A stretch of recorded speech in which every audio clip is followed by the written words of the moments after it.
my name is Shay and welcome to my channel. Today I'll be reviewing Good Trouble, Season 3, Episode 2, Arrangement Day. Don't forget to like, comment, and subscribe. Let's get it. The episode starts off with Callie coming to prison for an interview with her client.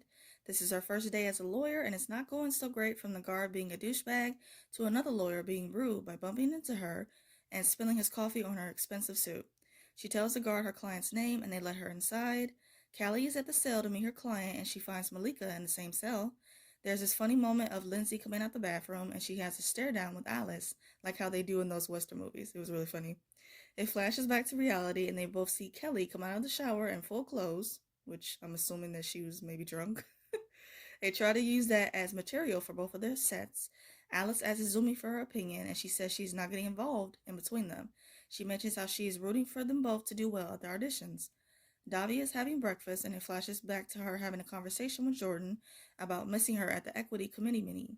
She apologizes that she couldn't make it and mentions how she won't be able to come to the next meeting.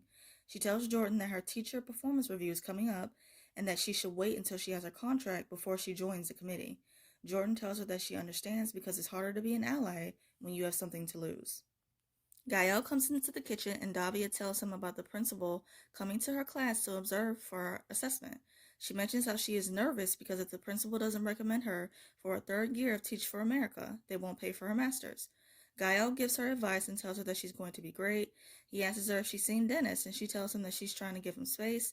Gael mentions how he's lucky to have a friend like her, and it shows Davia thinking of her last time being together with Dennis. And my heart hurts because I wanted them together so badly and was just so ready to see them together and be in a relationship, but they have to go through this for them to be stronger in the end, so I completely understand. But it still hurts though. Callie comes to the firm and has a conversation with the junior associates who have been working for Kathleen. Kathleen comes in and tells them that they are going to court to pick up cases at the Court of Arrangements.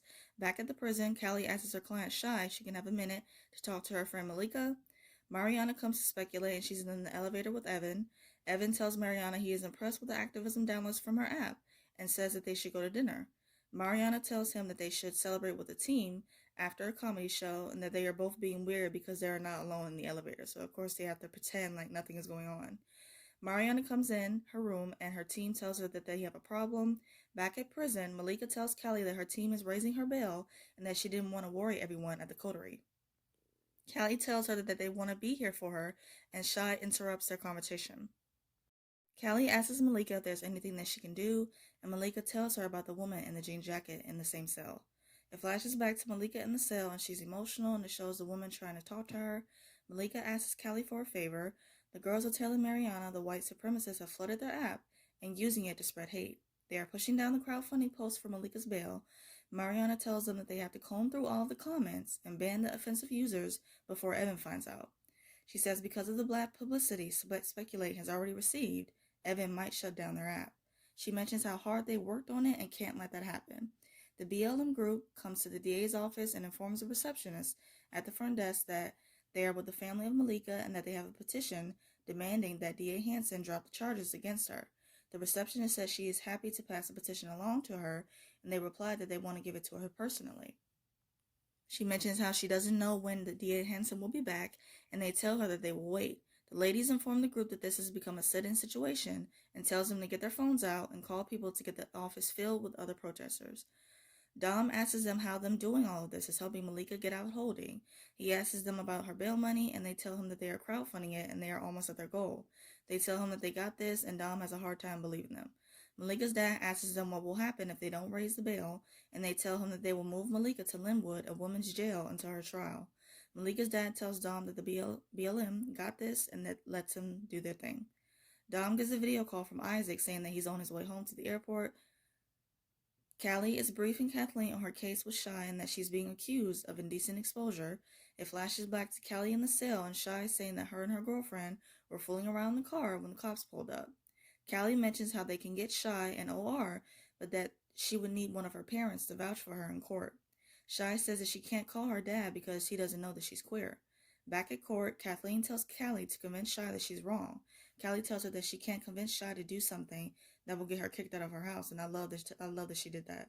Kathleen tells her that she would do it herself and dismisses Callie in a disrespectful way. And Kathleen is very cutthroat and can be a you-know-what at times. Tony mentions to Callie how he has a client who hasn't appeared to court 3 times and he can't get her bail. He says the client's name is Yvonne Byers. It flashes back to Callie's conversation with Malika and her asking her for a favor. It shows a flashback of Malika in the cell, and the other women are comforting her by offering her a snack and their phone for her to call someone. They introduce themselves to her and tell Malika to not worry and that she's not alone. And I appreciated how they comforted her in that moment, because for anyone being in that situation for the first time, it can easily be overwhelming and emotional.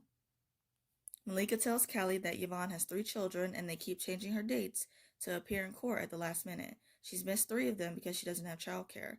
She's afraid that if she misses work, she will get fired and lose her kids. Yvonne's lawyer is not trying to get her bail, and Malika asks Callie if she can help her. Callie tells Tony that she will take Yvonne's case and grabs her file. Davia is teaching her students and the principal is evaluating her performance. Andre answers Davia's question and mentions how she is his favorite teacher. And I'm like, my, have these two come a long way since last season. And we love to see it. Class is over and the principal gives Davia a great performance review and says that he will recommend her for a 3rd year of teaching. I'm like, yes. Callie comes into the courtroom late and Kathleen is presenting Shy's case to the judge. Kathleen mentions how Shy is a full-time honor student with a proud father who will make certain that she returns to court if the prosecution wants to risk provoking a discrimination lawsuit. The judge agrees and says that Shy can be released on her own recognizance. Callie mentions to Kathleen how could she call Shy's father when she begged them not to. Kathleen says that she didn't call her father and she didn't let the judge know that Shy's father was in the courtroom. Callie corrects her and tells her that she gestured to the gallery. Kathleen mentions how she didn't give the judge a chance to speak to Shy's father and that Callie's job is not to argue the facts. Kathleen tells her to form her own narrative and that Callie is the actor trying to manipulate the judge and jury.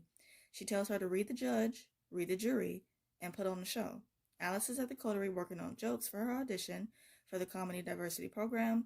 There is another roommate sitting with her at the table eating her breakfast, and Alice mentions to her how she is not ready for the audition, but she will be. She asks the roommate if she wants to come to her set, and she replies that she's meeting friends, and I'm like, if Alice asked me to go, I would go in a heartbeat. Like, I would love to go to a comedy club and just laugh until I cried the entire night. I would love it. Kelly comes home and gives Alice a bouquet of flowers from Malika. The card reads, "Good luck tonight. Don't let anyone or anything get in your way." It flashes back to Alice telling Lindsay off about how she won't let her jokes or her life be appropriated by Lindsay. She goes to her room and Malika comes in and Alice asks her if she was being a jerk to Lindsay. Malika reassures her that she was just taking her power back and that she is so damn proud of her. She tells Alice that she is ready to soar and to not let anyone or anything get in the way of her audition. Malika makes her pinky promise, and this is such a cute moment. I live for this friendship between these two. It's just, I love it. Supporting each other, uplifting one another, I'm here for it. Kelly mentions to Alice how Malika used her one phone call to send her those flowers. She tells Alice that Malika is in jail and guesses that she won't be coming to the sit-in at the DA's office because she has an audition. Claire tells Mariana that they have banned 30 users and that they are monitoring the app for any more that show up. Mariana is walking to the sit-in at the DA's office and tells her to keep her updated. As she's walking up, there is a group of white supremacists screaming racial and offensive things to her. DA Hansen shows up to the office and white supremacists are screaming for her to have 4 more years. Gail shows up just in time and walks in with Mariana, and he is recording all of what's happening in front of the DA's office. Mariana calls Claire and asks her where the white supremacists are coming from, and Claire tells her that the first group raged after they banned them. Mariana tells them to shift shadow banning and rework the algorithm so that all the positive comments stay on top of the feed. She apologizes to one of the ladies in charge of the BLM, and she informs Mariana that they have been harassing BLM and DPN users through their app's chat feature. She mentions how the app is connected to these negative groups and that it makes them look bad. Another lady from BLM tells the group that they raised the money and got the bail. She tells them that their lawyers are on their way to post it and bring Malika back. She mentions how they are not going anywhere till the DA comes out, takes their position, and drops the charges against Malika. They all agree and chant, "Shut it down." Back at court, Callie is fumbling on her case because she is letting her nerves get the best of her. It flashes back to reality and shows Tony presenting a case in court, and Callie is watching him. Tony mentions how this is his first time and that the judge tells him that he doesn't do his clients any favors if he acts like he knows what he's doing. Callie tells Yvonne that she has an idea but that she needs to trust her. Callie is presenting her case to the judge and he tells her to take a breath. She apologizes and tells him that this is her first argument in the courtroom. She mentions how Yvonne's case is about unpaid parking tickets and that there are no victims and no one is suffering. She says Yvonne's family will suffer if she is remanded. She mentions how she went through the foster care system and that children are better off with their mothers. She says that if Yvonne is released on her recognizance, that she will show up for court next time. The judge agrees and sets Yvonne's bail for $500. Callie turns around and Kathleen claps for her and she is impressed. And I'm like, you go, Callie. You go, Callie. Tony and the other junior associates are talking about how Callie pulled it off and that humility seems to go a long way with this judge. Yvonne tells Callie that she can't get the $500 for her bail. She and Callie attempt to leave the courtroom and one of the guards let Yvonne know that her bail has been taken care of and that she can go get processed. And I'm like, wow, who covered it? The BLM lawyer comes to inform the group that Malika used the funds for her to bail out the other women that were in her holding. And I'm just like, Malika is such an angel. From her using the funds that they were going to use for her to bail out the other women because they needed it more than she did, her words, and then for her to use her one phone call to send Alice flowers for her audition. She is such an angel. Her heart is just massive, and we love her for it. The white supremacists come into the DA's office, screaming that they should lock Malika up. Dom and them start fighting, and the guards break them up. Both Gael and Deontay are filming everything. Yvonne and the other women are thanking Malika. The women leave, and Callie tells Malika that everyone is at the sit-in and that they will get her out. I also love Callie and Malika's friendship as well. It's just so cute. Mariana comes into Evan's office, and she sees a bouquet of roses for their date. She tells him that there is a problem with her app and that they have to shut it down. Alice shows up to the DA's office with Kelly and tells Davia that she could not be here for her best friend. There's this funny moment of Davia saying to Alice that she thought she was her best friend, and Alice replies that she doesn't like labels. Kelly convinces Alice to do her set at the DA's office. Alice gets up there and she is killing it, as I know she would have at her audition. The crowd responds well to her, and some are even recording her set. Evan tells Mariana that he has his employees and their families to think about and to consider about what's good for business. He asks her if she can understand that, and she replies that she does. She tells him that speculate is his business, so it's his call. Gael showing Deontay the video he created in support of Malika and showing the negative light of the white supremacists, along with the decision D.A. Hansen has made. Malika is with the other women and they are being shackled. One of the guards releases Malika from hers and tells her to go outside the cell. Mariana and Callie come home after a long and crazy day. Callie apologizes to Mariana for her app and mentions how she worked hard on it. Mariana asks Callie if she thinks Malika will be okay, and she replies that she hopes so. The group is in the kitchen waiting to hear back about Malika. The BLM group comes in and Alice asks them what happened, and Malika walks up and everyone is cheering and just so excited. The BLM group mentioned how the video Gael and Deontay created went viral and that they got D.A. Hansen to drop the charges. That's what I'm talking about. Isaac shows up and embraces Malika, and there's a shot of Deontay feeling some kind of way. And I'm like, what we're not about to do is that right there. Like, Malika and Isaac got that strong, forever type of love and relationship, and I don't want anything or anyone coming in between that. I just don't. And I like Deontay, but no. We're not having that. Malika tells Alice she heard about her skipping her comedy audition. Alice tells her that she's family, and Malika thanks her. Alice receives a video call from Ruby and tells her that she got into the CBD TV Comedy Diversity Workshop. She mentions how some people live streamed her set at the DA's office, and Zumi sent her the link. When Ruby showed the judges her set, the decision was unanimous. Zumi and Lindsay come home, and Alice thanks her for sending Ruby her set.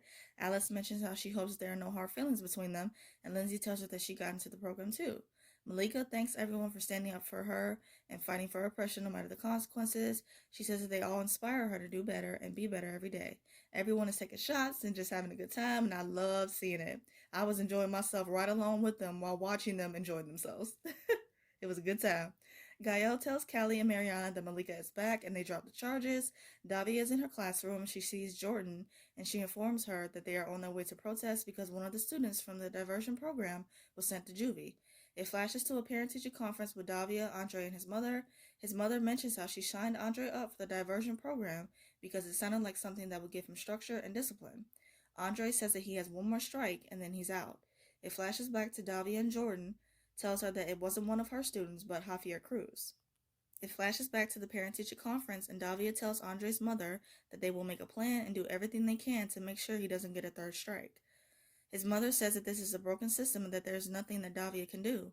Mariana is packing up her belongings and tells the girls on her team that all they have done since they got to Speculate was fight. She mentions how they are still not taken seriously or heard about anything. She says she can't keep giving her time and energy to a company that takes the best of her and won't stand up for what's right. It flashes back to the conversation between Mariana and Evan, and she tells him that she can't be a part of the company anymore. He tells her to not go and asks what is going to happen with them, and she replies that she doesn't know. The other girls on her team stand with her and decide to leave Speculate. As the protest is going on, Davia comes outside in support of them. The episode ends with Mariana and the girls leaving Speculate, and I love this moment. I commend Mariana for standing up for herself and what she believed in, and I also love how the other girls stood by her side and decided to leave as well. And I love this girl power, them just deciding to leave and do things their own way. I love it. To wrap up this video, I'm going to do 3 quick things. First, my quick thoughts on the episode. I really enjoyed it. This show and just this episode in general, it just shows how much stronger we are together than we are apart, and that when we do come together, we can do great things. Zuri's performance in this episode pulled at my heartstrings. The way she portrayed Malika in prison with just a sense of vulnerability and fear was amazing. Callie's first day as a lawyer, not starting out so great, but then it turned around for her in the end, and she did a great job on her first case in court. And I loved how Kathleen was impressed with her too. I especially loved Mariana and the girls deciding to leave Speculate and just started doing their own thing. Second, my thoughts on the promo. It looks really good and I'm really excited. Third, I'm going to do a quick rapid fire of the episode. So my favorite scene, everyone welcoming Malika home and turning up and just having fun. My girl was definitely missed and they had every right to celebrate. Favorite quote by Alice, I don't really like labels. Who does? Favorite look, Callie's business suit before it got ruined by the lawyer who was being a jerk and spilled his coffee on her. Favorite duo, Alice and Malika. I love their encouraging pep talk about her audition and Malika telling her to not let anyone or anything get in the way of her success and that it's her time to soar. My WTF moment was the white supremacists flooding Mariana's app and also just them screaming racial offensive things to her and just being ignorant with the BLM and just everyone. I hope you guys enjoyed my review of Good Trouble. I review other shows like All American, Riverdale, Legacies, and some other stuff. And if those interest you, please check out those videos on my channel and subscribe. I hope you guys have a great day, stay safe, and see you guys next week.